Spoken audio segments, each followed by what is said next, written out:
Hello दोस्तों। जैसा कि हमारे भारतवर्ष में समय समय पर अनेक कवि कवियत्री, वीर वीरांगना और अनेक महापुरुषों ने जन्म लिया है, जो अपने योगदानों से हमारे भारत देश का नाम ऊंचा किए हैं। तो दोस्तों, ऐसे ही एक महान कवियत्री जिनका नाम है दोस्तों सरोजिनी नायडू। तो दोस्तों, चलिए थोड़ा सा आज हम सरोजिनी नायडू जी के बारे में जान लेते हैं। दोस्तों, एक बार की बात है, उन्होंने अपने माँ से कहा, माँ मैंने एक कविता लिखी है, सुनोगी? माता आश्चर्य से उसकी ओर देखने लगी और बोली, लेकिन तुम तो गणित का प्रश्न हल कर रही थी। सरोजिनी जी ने कहा, हाँ कर रही थी, पर वह समझ में नहीं आया, तभी तो मैंने एक कविता लिखी है। बेटी के बार बार कहने पर माँ उनकी कविता सुनने बैठ गई। उसी समय सरोजिनी जी के पिता भी आ गए।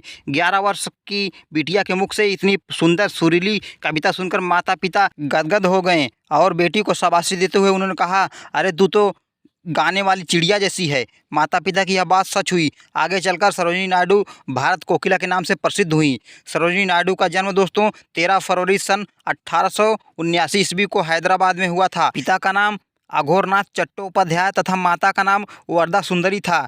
सरोजिनी जी को अपने माता पिता से कविता सृजन सीखने में बहुत ही प्रेरणा मिली। 12 साल की उम्र में सरोजिनी जी ने मैट्रिक की परीक्षा प्रथम श्रेणी में उत्तीर्ण की थी। उच्च शिक्षा के लिए उन्हें इंग्लैंड भेजा गया। इंग्लैंड में सरोजिनी जी का परिचय प्रसिद्ध साहित्यकार एडमंड गॉस से हुआ। सरोजिनी जी की कविता लिखने में रुचि देखकर उन्होंने भारतीय समाज को ध्यान में रखकर लिखने को सुझाव दिया। इंग्लैंड में सरोजिनी जी ने 3 कविता संग्रह प्रकाशित किए, जिनका नाम था दोस्तों द गोल्डन थ्रेशहोल्ड, और दूसरी बुक का नाम था द ब्रोकन विग, और तीसरी के था the Sceptred Flute. The Golden Threshold की कुछ पंक्तियाँ, लिए बांसुरी हाथों में हम घूमे गाते गाते मनुष्य सब हैं बंधु हमारे, जग सारा अपना है। गोपाल कृष्ण गोखले तथा महात्मा गांधी के संपर्क में आने के बाद सरोजिनी नायडू जी राष्ट्र प्रेम तथा मातृभूमि को संबोधित करने वाली कविताएं लिखने लगीं।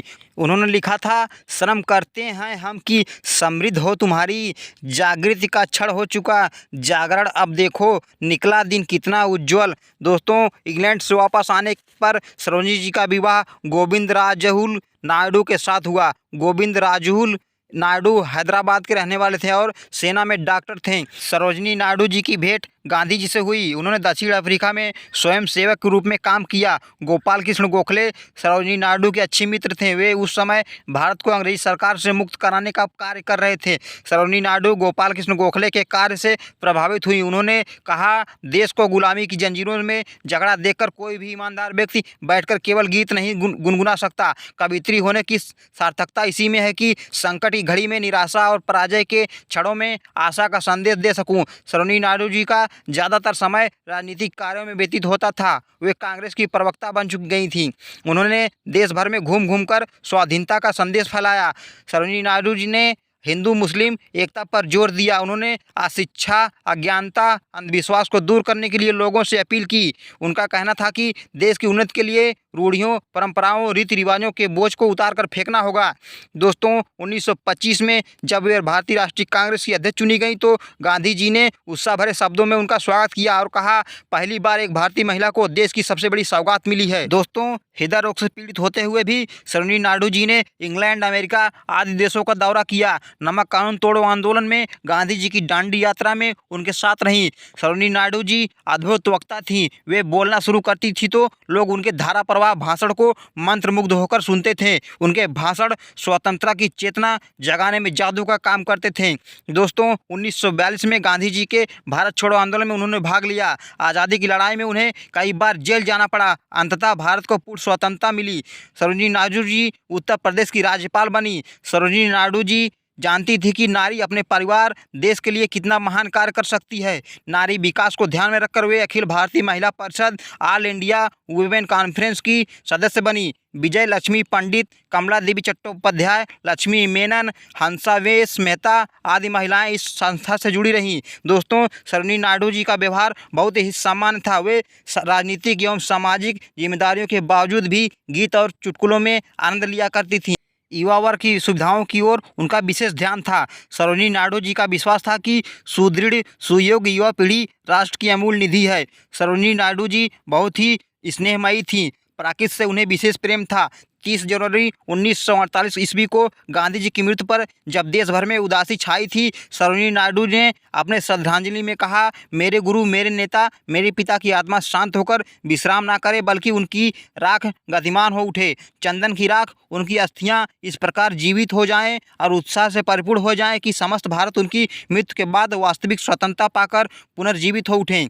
मेरे पिता, विश्राम मत करो, ना हमें विश्राम करने दो। हमें अपना वचन पूरा करने की क्षमता दो, हमें अपनी प्रतिज्ञा पूरी करने की शक्ति दो। हम तुम्हारे उत्तराधिकारी हैं, संतान हैं, सेवक हैं, तुम्हारे स्वप्न रक्षक हैं, भारत के भाग्य निर्माता हैं। तुम्हारा जीवन काल हम पर प्रभावी रहा है, अब तुम मृत्यु के बाद भी हम पर प्रभाव डालते रहो। मार्च 1949 ईस्वी को दोस्तों, जब वे बीमार थीं, तब उनकी सेवा कर रही नर्स ने सरोजिनी नायडू जी से गीत सुनाने का आग्रह किया। नर्स का मधुर गीत सुनते सुनते वे चिर निद्रा में सो गईं। मार्च 1949 को भारत कोकिला सदा के लिए दोस्तों मौन हो गई। दोस्तों, पंडित जवाहरलाल नेहरू ने उन्हें श्रद्धांजलि देते हुए कहा था कि सरोजिनी नायडू ने अपनी ज़िंदगी में एक कवित्री के रूप में शुरुआत की थी। कागज़ और कलम से उन्होंने कुछ ही कविताएं लिखी थी, लेकिन उनकी पूरी ज़िंदगी एक कविता है, एक गीत थी। इस प्रकार दोस्तों, भारत कोकिला सरोजिनी नायडू जी का जीवन बहुत ही महत्वपूर्ण रहा है और उन्होंने अपने पूरे जीवन को अपने भारत के राष्ट्र प्रेम में न्यौछावर कर दिया। इसी प्रकार दोस्तों, हमारे भारत की बेटियों को, भारत की महिलाओं को